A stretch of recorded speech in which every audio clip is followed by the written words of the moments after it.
श्री रविंद्र सिंह भाटी। धन्यवाद अध्यक्ष महोदय। मैं तो पहले सरकार को धन्यवाद दूंगा और बधाई दूंगा कि आप भरतपुर और बीकानेर का प्राधिकरण ले आए।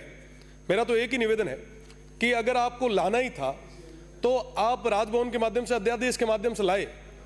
जब 1 महीने बाद ही बजट सत्र आ रहा था, बजट पे चर्चा हो रही थी, डिमांड्स पे हो रही थी, तो आप अगर सदन के अंदर ले आते तो हो सकता है कि पक्ष और विपक्ष की कई सारे सुझावों के माध्यम से हमें और बढ़िया तरीके से हम कर सकते थे। मेरा निवेदन है कि आज 42वां दिन है अध्यादेश का, एक जो नियम मैं पढ़ रहा था, आखिरी दिन आप जब पास कर रहे हैं, खैर आपकी मर्जी है, आप जैसे चाहें वैसे करवाएं, पर मेरा निवेदन है कि इस माध्यम में अगर सबकी राय ले ली होती तो कई सारी चीजें और ढंग से भी हो सकती थी। साथ ही साथ मेरा निवेदन है कि प्राधिकरण बना तो देते हैं हम, लेकिन स्थानीय निकाय और निगम में क्षेत्र विभाजन का विवाद जो है वो हमेशा रहता है। इसके बारे में हमें जानना पड़ेगा, बात करनी पड़ेगी, चर्चा करनी पड़ेगी। जब भी कोई प्राधिकरण बनता है तो आय का मूल स्रोत किसानों से ली गई अधिकृत भूमि ही है।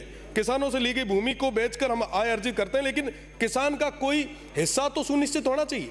आज हम जो जमीन ले रहे हैं उसके बारे में किसानों को उसके बदले में हम दे क्या रहे हैं, इसके बारे में मुझे लगता है कि विशेषकर चर्चा की जरूरत है। साथ ही साथ अधिकारी और हमारे जो कर्मचारी स्तर के लोग हैं वो सारे निर्णय लेते हैं, जिसमें हमारे जो भी लोग हैं, जो वहाँ के स्थानीय लोग हैं, उनकी कोई भागीदारी नहीं होती। मेरा निवेदन है कि कहीं ना कहीं ये पूरे तरीके से अधिकारियों पे नहीं छोड़ के हमारे जो स्थानीय लोग हैं उनको भी इसमें वरीयता देनी चाहिए। साथ ही साथ प्राधिकरण सिर्फ जमीन अधिग्रहण और बेचने का ही काम कर रहा है। मेरा निवेदन कि इसके बारे में आप विस्तार से सोच के कुछ बढ़िया लोगों के लिए करें, जनता के लिए करें।